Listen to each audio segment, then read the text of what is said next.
unti-unti sasagutin ng universe yung mga dasal nyo. Okay? Alright. So, what else, mga oh, yan, oh, grabe. Eto guys, nakikita natin na magiging suswertehin kayo sa mga transaction nyo guys ngayong season na to. Kung meron kayo mga transaction na nilalakad, mga negotiation, mga kontrata, mga kapiksi, kung meron kayo mga kliyente, no, sa mga freelancer, sa mga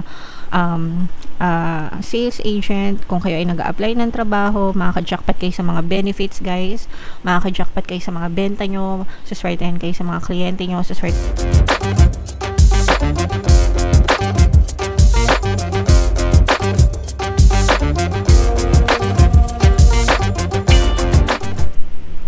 Hello guys, hello Aries, welcome back to Pinoy Pixie Tarot. Ang pamagat ng episode natin for tonight is half month, mid-half kapalaran, no? Parang ngayong November 16 to 30 guys, para sa Aries, Sun, Moon, Rising sign, and Venus. So, unahin natin tong deck na to guys. Tingnan natin yung mga mensahe sa inyo or yung mga paparating sa inyo guys. So, this is both negative and positive mga kapiksi. Yung sa negative guys, maaaring magka-problema or nagkaka-problema yung iba sa inyo pagdating sa love life mga kapiksi. This will resonate sa mga kapiksi natin na mga in a relationship na guys, okay? And ito naman, hindi nyo naman kailangang mabahala dito guys, kasi normal naman na nagkakaaway ang isang couple, no, dahil wala namang perfect na relationship, kahit nga mag-asawa, ay kahit nga magkapatid, diba? Kahit nga mga magulang anak nag-aaway-away, ano pa kaya yung magjowa, no? So, yeah, normal yan, huwag kayong mabahala mga kapiksi. And ito naman guys, ibig sabihin nito, kailangan balance lang, no? It's okay na may mga nangyayaring positive, but it's also okay na may mga nangyayaring negative, kasi kailangan din nating ma-experience yung mga negative na yun para ma-appreciate natin yung mga positive, no, na nangyayari sa buhay natin. So, that's fine. Ilagay lang natin sa tamang balance, guys. And also, kailangan alam nyo rin when to take action and when not to take action. Okay? So, mga ganun, guys. So, yeah. And this is a positive message, guys, no? Kasi ibig sabihin nito, kung kayo ay nagdanas ng mga financial constraints, mga financial na troubles, mga problema sa pera guys, patapos na yon. Kumbaga nalampasan mo na yung matinding stage na yon, and unti-unti na makakabawi na kayo sa inyong kaperahan, mga kapiksi. For some of you, pwedeng ma-recover nyo pa kung ano yung mga nawala sa inyo, okay? And yung iba naman sa inyo, makakabawi sa ibang paraan guys. So, okay lang yan. Alright, so, yeah. Comment down below if feeling ka naka-resonate kayo dyan sa mga messages na yan, Aries. Shuffle natin to guys. Hanapin natin yung energy nyo habang sinashuffle ko to. Panoorin nyo muna yung video natin regarding sa ating paano mag-manifest ng abundance video course.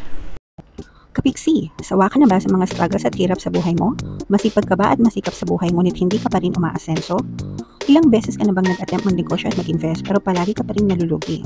Sa pagkakataon na ito ay maaaring may subconscious beliefs ka na nagiging balakid sa iyong pag-unlad at pagyaman.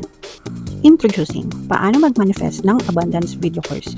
Dito ay matututunan mong ma-overcome ang mga balakid mo para tuluyan ka ng umunlad, umasenso, sumagana, maging matagumpay, successful at maswerte sa iyong kabuhayan, pera, trabaho, negosyo, salapi at kaperahan ng bonggang-bongga.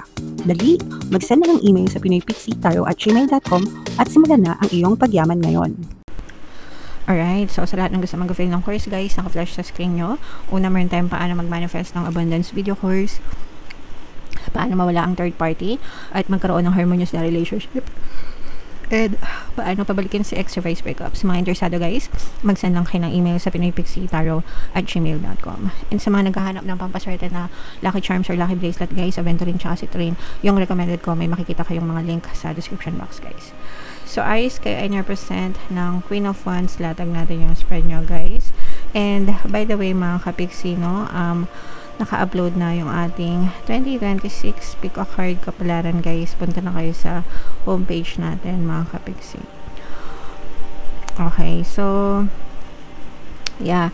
So, meron ditong presence ng earth signs, guys. Capricorn, Taurus, Virgo. For some of you, maaring may earth element kayo sa inyong natal chart.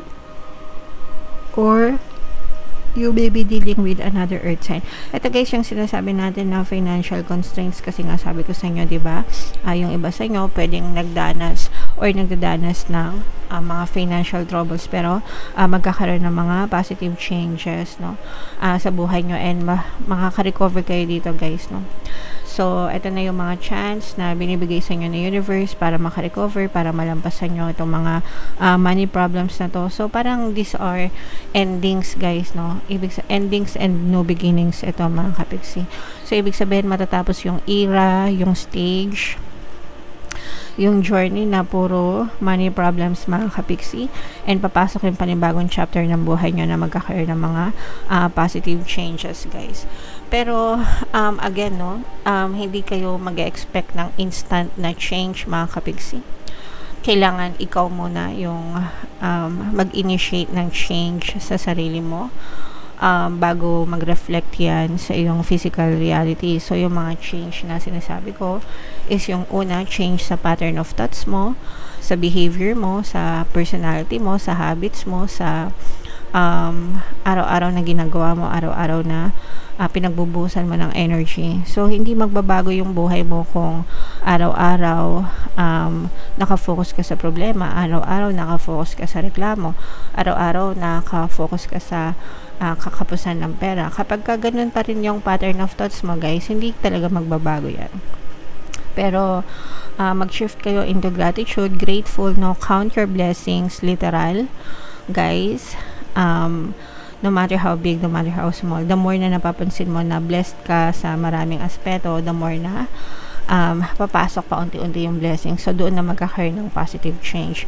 So, ibig sabihin, yung simpleng ano lang, guys, kahit yung simpleng pagbabago ng ugali mo, no, yung pagiging reklamador, baguhin mo, gawin mong mapagpasalamat.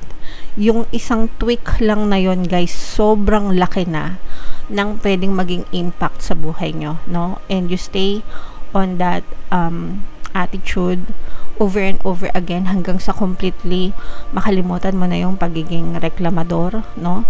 Hanggang sa mawala na siya sa buhay mo. And promise, makikita mo na magta-transition din yung buhay nyo, guys, okay?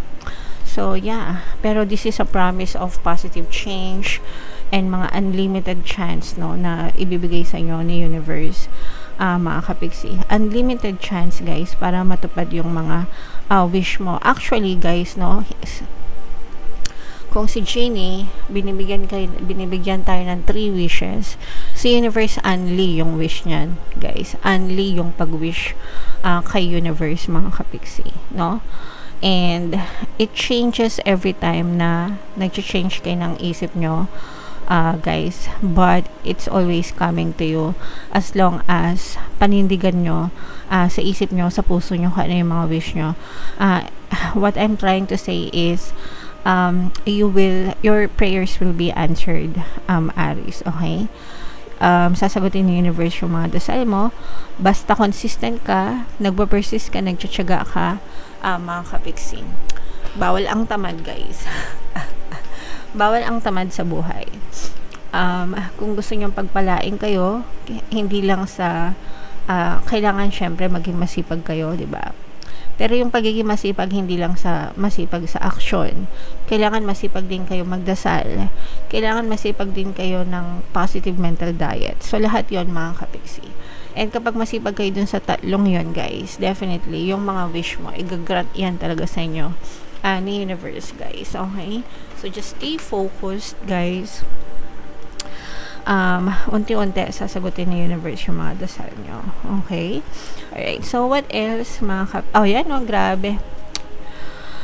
Eto, guys, nakikita natin na magiging asuswertehin kayo sa mga transaction nyo, guys, ngayong season na to. Kung meron kayo mga transaction na nilalakad, mga negotiation, mga kontrata, mga kapiksi, kung meron kayong mga kliyente, no, sa mga freelancer, sa mga